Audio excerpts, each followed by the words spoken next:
Hello and welcome to Sacred Psychology, the podcast for misfits and mystics. Here, neuroscience and spirituality go hand in hand. Join me, Tamara Powell, on a no-holds-barred adventure outside the box, because that's where all the truly great shit happens anyway.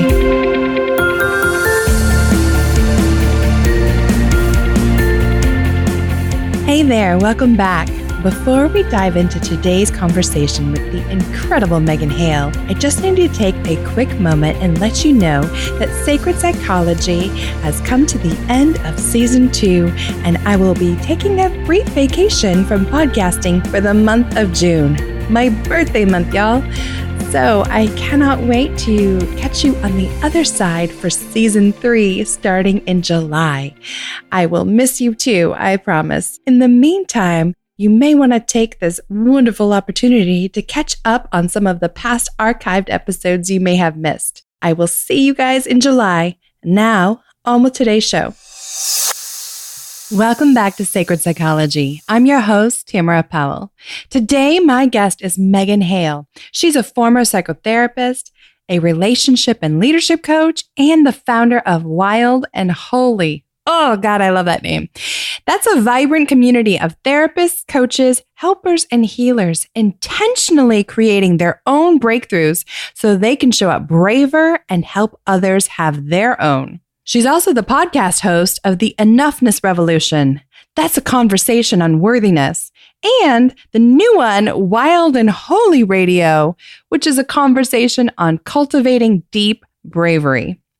Guys, through group programs, retreats, and one-on-one coaching, Megan guides others to their truth and helps them learn to trust it so they can lead, love, and live braver. Clearly, this wonderful soul sister and I have a lot in common. We've got a background in psychology and therapy. We both love coaching and empowerment, as well as a deep integration with spirituality. So I cannot wait for you to hear this interview. I'm not going to wait any longer. Without further ado, I give you the one, the only, the ever incomparable Megan Hale. Hey, Megan, welcome to the show. Well, thanks so much for having me. Oh, I could not be more pumped about this. You are seriously a soul sister from another mister. I love it. We have so much in common. You're a former psychotherapist who's now doing the coaching thing. I'm still dangling between both worlds. I haven't let the license go yet, but I can definitely see that happening in a few years. Yes. And so now you're doing relationship and leadership coaching. Is that right? I am. And what I'm really excited about is this whole Enoughness Revolution and Wild and Holy community you've got going on. Yes, it's been such an amazing journey thus far. And in many ways, I just feel like we're still at the very beginning. Yeah. So for those who don't know you and haven't been stalking you like I have, tell our listeners a little bit about you and your journey to where you've become now. Yes. So I was one of the lucky few that knew what she wanted to do from a very young age. From the time I was 15 and took my ever first psychology class, I was like, this is try not to hate you. Yeah. Sign me up. This is what I'm meant to do. And so I knew right away that I wanted to be a therapist. I wanted to have a private practice and I wanted to help people live happier lives. And so I did the academic track and I went and did things and I went and opened the practice. And then I was like, I feel like there's something even bigger and more that I'm supposed to be doing. And a lot of my clients that were coming to me at that time were coming with depression and anxiety, and which were some of my favorite things to work on, and relationship issues, which I love relationships so much. Everything's relationships for me. Yeah. And I realized that a lot of the problems were originating from not living by their own truth. Yes. So it ended up being an authenticity issue. And then when we would get into the work, it was really about helping them have permission to do things on their own terms. And I'm married to a military husband, so we move around a lot. And I knew that it wasn't going to be a smart idea for my sanity to go and start a private practice every 3 years. Location. Yes. So I started getting curious. I was like, I wonder, one, if other people are struggling with this authenticity piece and aren't living their fullest lives because of it. And I also wonder, is there a way for me to use my skills, background, and gifts in a way that I can have continuity with people while I'm a military spouse? And that's when I found coaching. Mm-hmm. And the rest kind of became a new journey. It's like a new chapter of really understanding where my gifts are, where my passion is, who I most love to work with, and the problems that I help them solve. And it's just been so freeing and fun to really just be able to bring my full self to the table. Yes. Now, have you always been a little bit of a revolutionary girl? Yes. Yes. It's also like it takes one to know one, so I can see that in you. But okay, we both have this niche of working with other therapists, coaches, and healers. Mm-hmm. And so for those of them that are listening right now, can you talk to, I mean, you may not have experienced a big chunk of fear, but I hear all the time, especially from other therapists, like, Tams, I would love to do coaching like you're doing it, but I'm just so scared of the stigma. And what if I lose all my clients? Did you have any of that? Or what are your words of wisdom for those who are in your communities who are facing that same struggle? So for me, I had a lot of backlash from my cohorts, my coworkers, my other therapists. Thank you for admitting that. Oh, I love you already. Because I was like, I'm going to do this coaching thing. And they're like, why the world would you do that? Like you spent all this time doing, like getting all this training and doing your supervision and opening this practice, and you're actually doing really well. Like, why would you do that? It makes no sense. And that was a very big moment for me of learning to honor what I knew was true for me and the impact that I was here to make and the work that I wanted to be doing. So for me, there wasn't a whole lot of fear of like, how will this work or will it work? I was like, I knew if I could bring my whole self to the table and throw myself wholeheartedly into something, like eventually I'd land on my feet, because that's been my life story. I always land on my feet. Well, I love that when I hear you say that, I just feel this like stronger connection to your authentic self, your higher self. And we both have this love of spirituality from a very like pluralistic point of view, but the trust in the universe, the divine, whatever language people want to put it in. It's kind of like you just knew from a young age you were meant for more. And so you got this license, but when your love for your husband took you to another state, to just, what's the option here? To not have a practice or to have to spend all that time trying to see if there's reciprocity in their state regarding licensure, or am I going to have to take a test again?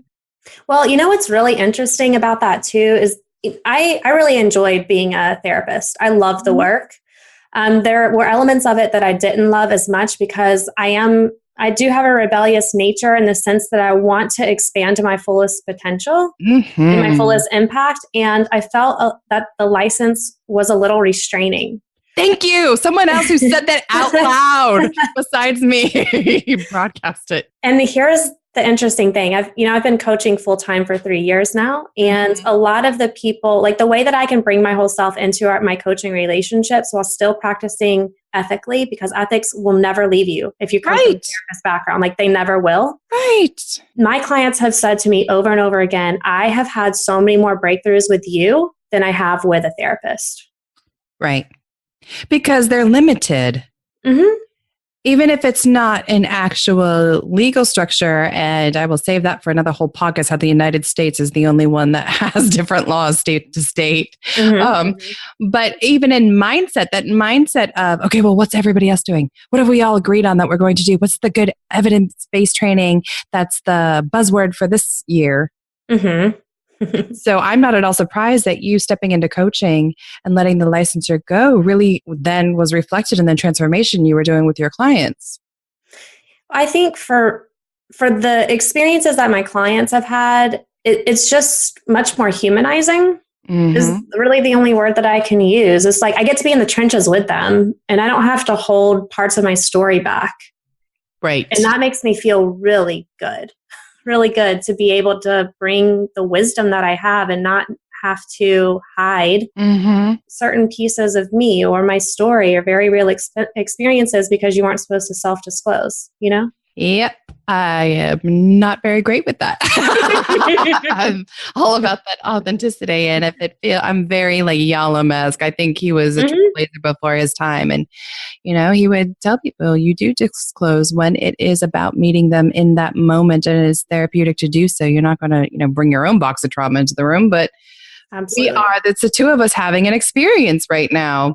Definitely. I want to leave them alone. So speaking of your stories, my dear, if you'll allow me to shift gears, you write about, and I've been very authentic about leaving the church.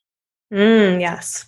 And I just had a girl crush swoon because your story is so parallel to mine. I would love for you to unpack that a little bit. Why and how did you come back around to literally naming something wild and holy?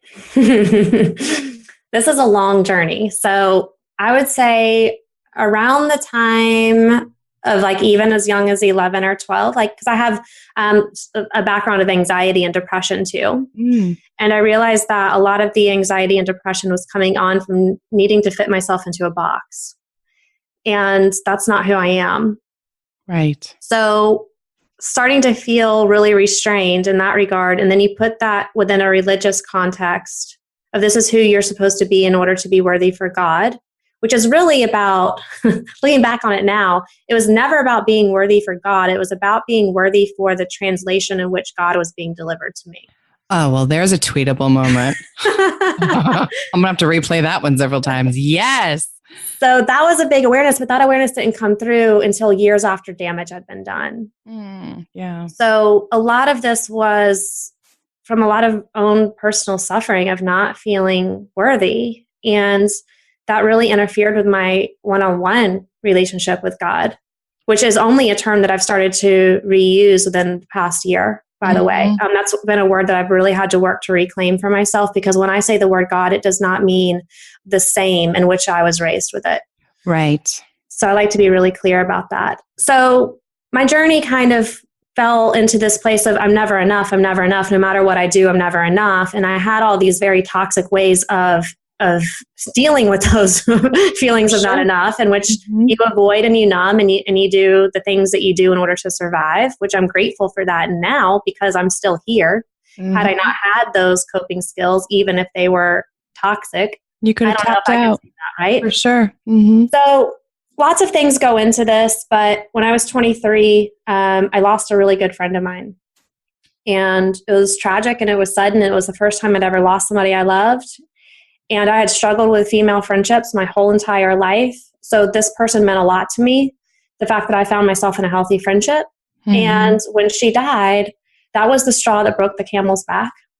And I said, I do not understand a God who would take somebody so pure and so kind and so loving. I could not understand it. And so I said, I'm done with the God thing. I'm done with it. I'm done with the church. I'm done with all these people. I'm done with trying to, I'm just done. Yeah. And things had been set in motion for me to go and study abroad before she died. And I thought very strongly about not going, but that was a passion that we both shared. And so I said, I'm going to go for her. And I went to Europe for 4 months. It was my last semester of college. And I went into the most beautiful ancient cathedrals you could imagine and felt this complete disconnect and this actual disgust coming up of just hypocrisy. There's so much wealth in these cathedrals, but is that what my faith was about? Is that what it preached? There's just so many different questions that came up. And I came home and I denounced my faith publicly to my family, which was a really scary thing to do. I know. Yeah. And what that started was the beginning of a spiritual journey of learning to redefine God on my own terms. And what has evolved from that is one of the most beautiful love stories of my entire life. Just makes you want to weep when you think about it like that. It does. It so does, because I always belonged and I was always enough. And it's just these experiences and these traumas at the hands of other people in his well-meaning people, right? So well-intended, yet horribly misguided. That end up causing you to feel disconnected from something that was always right there. Yes. And so I always, my thing with God is no matter how far I strayed, God refused to let me go, because I know without a shadow of a doubt that I'm here to bring others to their truth and to know their divinity. And the only way we can truly know our divinity is to embrace exactly who we are as we were made. So that's the wild piece. And the holy piece is understanding how sacred that is. Yeah, so unpack that a little bit for me. I mean, I know because I've read your story a bit, but how did you end up coming back to a spiritual practice? Because for me, as someone who specializes in spiritual abuse, and I know firsthand the cracking that can happen in someone's worldview. You had that moment, you went out on the existential quest, went through all these beautiful places in Europe. Came back. How in the world, Megan, did you decide, all right, I'm going to give this another shot? Man, that was a journey. How'd you wind up back in a church in January of 17? Lots of things. So when I came back from Europe, my whole life was just a mess. Like nothing was the same. And I knew I was walking back into it at ground zero and that I was going to have to rebuild. And I was angry. I was really angry. Angry at God, angry at lots of people, angry at this loss. I mean, I was in deep grief. And so I started learning about anger. And one of the books that I found was The Art of Power by Thich Nhat Hanh. Yes. I'm like, oh, so there's like this mindful thing, right? Of learning to sit with anger. Didn't learn about that. Yeah. And that was like one of the first tastes of a different religion or a different faith, different spiritual practice that really opened me. And from that, I went on to read The Alchemist, which opened my mind even more to like the language of the soul and the universe. Hollow, yes.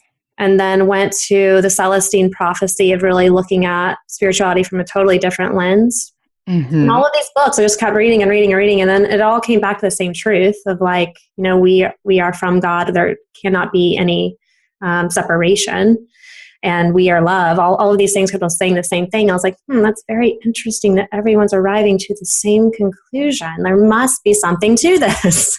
Right? So I started, like, these were kind of new ideas to me, but I started trying them on. And then I met a new friend, and she said, why don't you come to church with me? I was like, I haven't had real good experiences with that. But I trusted this friend and I loved her. And so I went to church with her, and the church wasn't for me. But it was it was a big step for me to go back there. So I left that experience and didn't really try too much in that regard. And then the presidential election happened of 2016. Lord.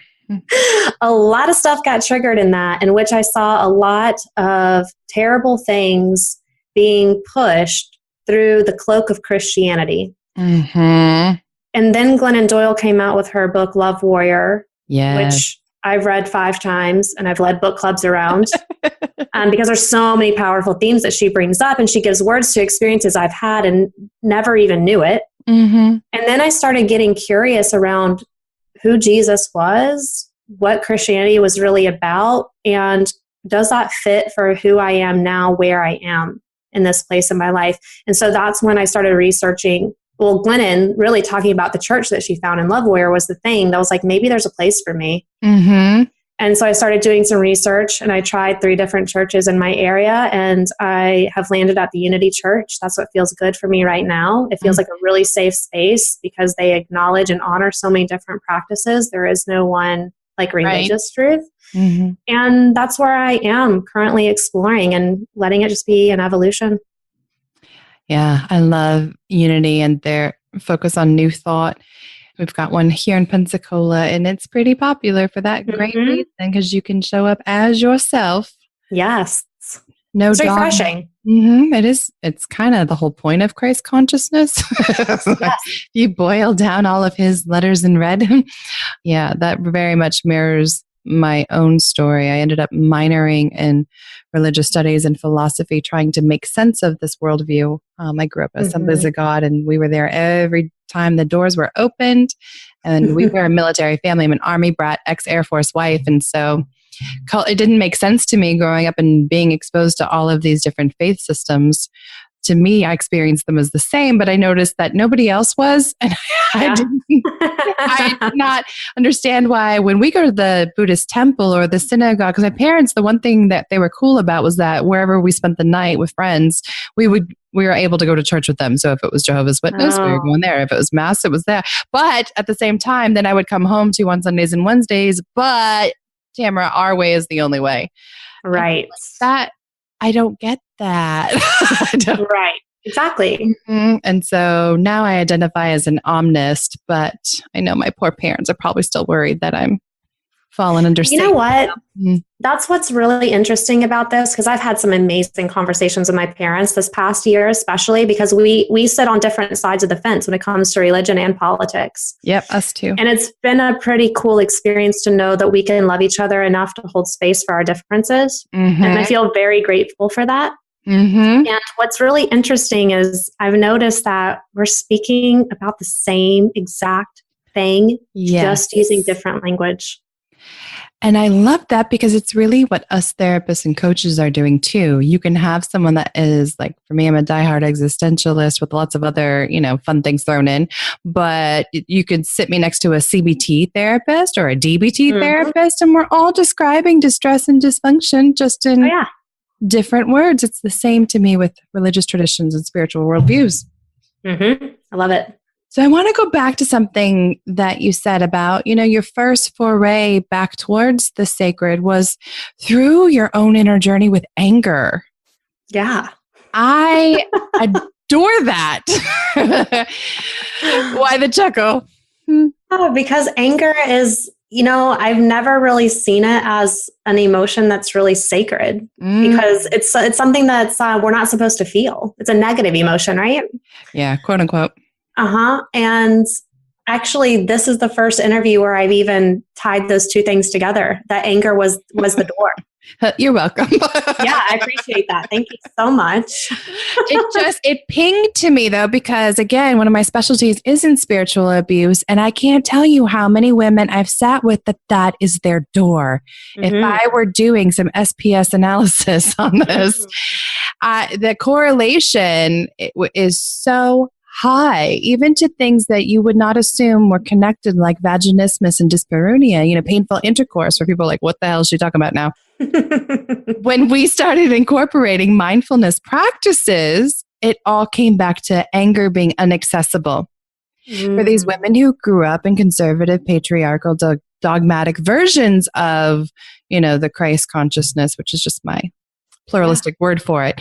Yeah. And then, so helping them realize, like, even in the Bible, Christ was flipping tables. And right. I love that about him. Right. He was getting angry at injustice. I know we're both huge Rob Bell fans, and I'm so jealous that you've already had him on your podcast. But that was one of the first things in the 90s when I wasn't even supposed to be reading Rob Bell, and I was sneaking him, because he was dealing with his own heresy phase then. Right. That was one of the things that he drew attention to, that, Christ was not some mamby-pamby wuss that was rigid and dogmatic the way that everybody else was experiencing him. And really helping women access that anger has been so transformative. So when you said that, I was like, of course it was. Yes. I mean, anger is fuel, and I'm experiencing anger in different ways now, and really giving it the space to live and breathe. Which is such a really cool experience, and to not pathologize it. Right. Well, especially if we're coming from a religious worldview, but even an evolutionary one, all of our emotions are there for a reason, right? They're all just biofeedback.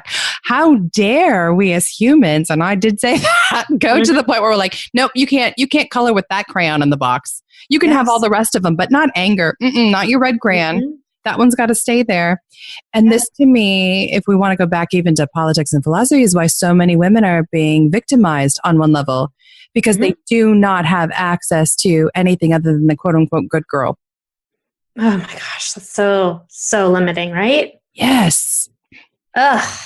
And so when I overlay your beautiful vision of wild and holy back onto a woman's psyche and worldview, well, that just gives her access to that assertiveness and the ability to hold herself as sacred, not even just her body, but her right to her own emotions. Yes. I mean, the thing that I love the most about the concept of wild and holy is that it makes space for dichotomies. Mm-hmm. They Both can be hands. two very different things at once. And Love that to me feels very freeing and expansive. Like everything belongs. Every single part of you gets a seat at the table. Thank God. Hello, Rumi's guest house poem. Thank God all of my manifestations are okay, especially with the work that you do, right? With relationships. Like even me and you having this dialogue right now, if I did not really feel grounded in who I was and feel like Megan's going to get it, I could then be showing up inauthentically, which throws our whole relationship off. Oh, yeah. Well, and that happens in microseconds, right? Oh, yeah. Way before you're even aware of it. Yes. And that's something that I've been sitting with lately too, is being really grounded in my intentions of how I show up. Who am I being in the world and why? Yes. That's such a deep question. I love it. And it's like that place of deep inquiry that I think that's where bravery is born, really, of being willing to sit in deep inquiry with yourself. That's another great quotable. Who am I being and why? Well, I can't take credit for that because I just came in contact with a woman named Siobhan, and she runs a meaning makers community. And she asked that question when I joined her community. And I said, wow, what a powerful question. Yet another diehard existentialist I hear, a meaning maker. Yep. I love it. Yes. Who am I being and why? I love that because I'm also really big into internal family systems theory, which talks about parts, right? Part of me is angry. Part of me is not. Part of me wants to reach out to Megan right now, but part of me is afraid she's going to judge me. And so depending upon which part I let run the control panel, it alters everything after that split second. Yes. A lot of the work that I guide my clients through is integration work of like really getting in touch with themselves that haven't been expressed, or the parts of themselves that are still carrying messages and yet are still running the show, right? Like our 5-6-year-old self who thinks she still needs to hustle. And she's so worried about not being enough or being too much. And that's her coming up when we're afraid to put ourselves in bigger arenas. Because the whole thing of belonging comes up. So it's really fascinating work, but I just love it so much because it gives us different language of externalizing these feelings or these beliefs of that's one aspect of you. That's not all of you. No, absolutely. Anytime that we say I am, we need to be very careful what comes after that, which is probably why God didn't say anything after that. I love that. I am that I am. Like, it cannot be confined, which to me is just the epitome of what you're talking about. Love it. Yes. So which one was more of a struggle for you, my dear? The I am not enough or I'm too much for others? You know, my work really started, like in the coaching arena, it started around the concept of enoughness because I realized that I was chasing other people's definitions of it. So I took a big step back and did a lot of self-exploration around that, of really defining what enoughness meant for me and how I was going to access it and how I was going to create it and how I was going to find my way back to it because we always get knocked out of it. The goal is to never to arrive and never leave. The goal is to be able to find our way back home. So I would say for me, I know how to deal with the not enough a lot better than I do with the fear of being too much. And that's actually my next journey that I'm undertaking right now, is how do I bust through that limitation of feeling like I'm going to be too much. So when I have more material and experiences with that, you're going to come back on? I mean, and I would love to, because I think that they're two sides of the same coin. They are. They really are. And it all comes back to belonging. And the thing I think about the too muchness is really trusting your greatness and owning it and taking up space, which feels uncomfortable, but also freeing. It's freeing when you're like, this is who I am. This is the space that I'm claiming. I don't need your permission. I simply need my own. And I'm not afraid of my power, and I'm not afraid of my voice and the impact and ripple that it can create. Like that, it just feels powerful, even just saying, like I can feel it coming through my body. Yeah. So learning to play with that more and dance with it. Yeah, which to me, as you're describing that, really sounds very resonant of the not being in touch with our anger, right? If I'm too much, like I feel those things in the same part of my body as you're talking. There's this clench in my gut of, how dare you? The ability to take up space is the same part in my experience with women in the room who are not comfortable with their anger. Why? It's almost like a woman's afraid of, well, if I'm too much, or if I show up in my power, am I taking something away from someone else? And yet, obviously, the logical part of us knows that's not true, but we've not been operantly conditioned or groomed for that to be the case. Oh, we've been groomed to be the opposite, to be as small as possible, to make other people as comfortable as possible. So the radical idea of showing up exactly as you are, knowing that it's going to ruffle people's feathers. Like if you have any people-pleasing tendencies, you're going to have to work through that because you're going to piss people off. Yep. You are. And it's going to be repelling. Yes. And are we okay with repelling? Exactly. Whew. Exactly. And we have to start to be more comfortable with that. And that's where I am, becoming more and more comfortable with that every single day. Right. And that's the next phase of the journey. Love it. Hence the name of your podcast, the Enoughness Revolution. Yes. And I think it's beautiful that it's led into like Wild and Holy Radio. So like I can see, like much like I can see like Brené's inner work and all of her books. Yep. That's how I'm seeing my podcast. Is like first I had to start with the enoughness of really understanding that piece, so I could even step into the arena in the first place. And now it's like, how do I step into even bigger arenas and take up even more space? And that's the rubbing up against the too much. So it's just the next chapter. I just adore how you have really taken your life experience and modeled it now and made it okay for other people, because so many do not understand how like coaching and spirituality can go hand in hand in the way that you're doing it. Well, thank you. Yeah. I mean, it just feels like really, I don't know. This is just how I share, because we can only lead others where we've led ourselves. So I'm really mindful of where I'm being willing to go, Absolutely. And why do you think there's such a need to honor the sacred in people? Why does that even need to be a part of the conversation for helping people realize that they are enough? Because if you're here for more, you need to know that more is like, you need to know your own limitlessness. Yes. So when you really understand your own divinity, like there is nothing that is impossible. There is no limitation on what you can do or the way God can show up for you. And you start to open up to all of the ways in which God already is, and trusting that everything's handled. Like even just the way you live your life starts to shift, because you're like, what is there to worry about? Right. If I don't have to worry, now I have all this freed up energy, which I can direct in a totally different way to make even a bigger impact in the world. So that's why I think it's important to do the enoughness work, because all of your energy is being taken up with, I'm not enough, I'm not worthy, and that energy has no other way to go. And the world needs it to go in lots of different areas. Like you need to claim your worthiness, know that it's available for you, know that it's always available for you and always has been, so you can direct that energy into the work that you're here to do and the impact you're here to make. I love that, because you're so right. Creativity just totally gets stifled if we're not willing to. Well, then we don't even put value in our ideas as creativity comes through.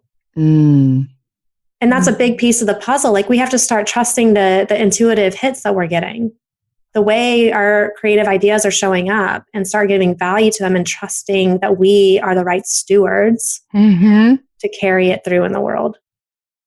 And it just reminds me of that analogy about how, the apple tree out in the orchard does not worry about whether or not somebody wants her apples. She just produces them. She doesn't produce oranges. She's not busy trying to, figure out if somebody else would rather have a pineapple. She came here to bring apples, and she just makes them and continues making them. I love that. Yeah, me too. So Just a couple more questions for you, Megan. Tell me, what's been the hardest lesson along this journey for you to learn?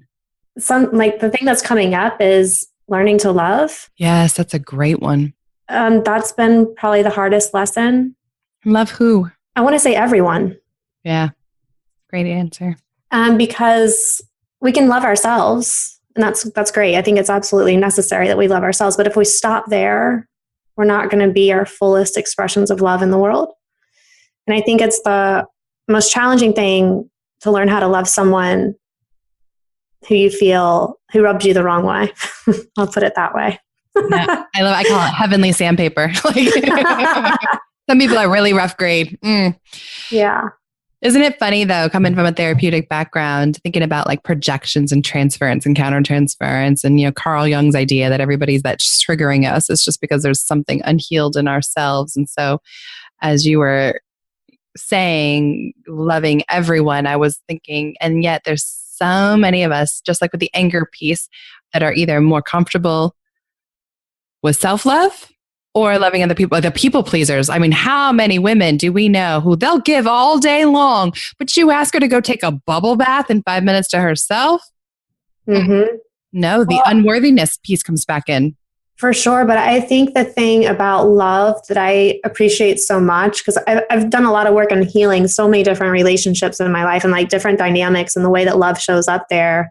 And that love looks different with each single person. And so you don't love does not always mean letting somebody unconditionally treat you however they want. Sometimes the most loving thing to do is saying we can no longer be in each other's lives. Sometimes love is letting another person go. Amen. And that really is mirrored in all of the world's comparative religions and sacred texts. That love, the purest essence, the vibration, null energy, that may be unconditional because it flows, again, without care of where it's going. But relationships are not. Mm-mm. Love that saying. Love is unconditional, but relationships are not. And sometimes the most loving thing we can do, like you said, is to gift people with their own path. I'm sorry, no boundary. Yeah. Mm-hmm. Yeah. And that's probably some of the best work that I've put into practice. And that's probably one of the things that I see most transformative, like for my clients. Yeah. When they give themselves permission to say, I need to love you from afar. And that's okay. That is okay. Yeah. Oh. Megan, if everyone were listening right now, if I had that power, what would you most want them to know? What's your legacy going to be, girlfriend? I think for me, it's all about leading and loving and living braver, because bravery will always, the double-edged sword with bravery is that you are exquisitely aware when you aren't practicing it. Exquisite. That's a good word, boy. And you will be called into deeper waters. And there will always be a way that you can lead, love, and live braver. Mm-hmm. And bravery for me, it goes hand in hand. It's married with integrity for me personally. So for me, my legacy is about helping people be in deeper integrity with who they are and who they want to be in the world, and to do that bravely. That is everything. Where can people come hang out with you, Megan? Right now, the best place to hang out with me would probably be on Facebook. And I'm kind of hiding out in my Wild and Holy Year group right now, which is the year-long middle of a program, leadership program that I'm leading.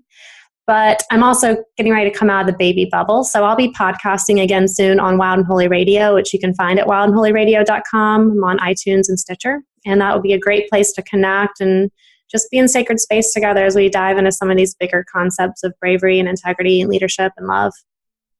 Thank you so much for being you and for giving me your time today. Thank you so much for being here with me. You asked amazing questions.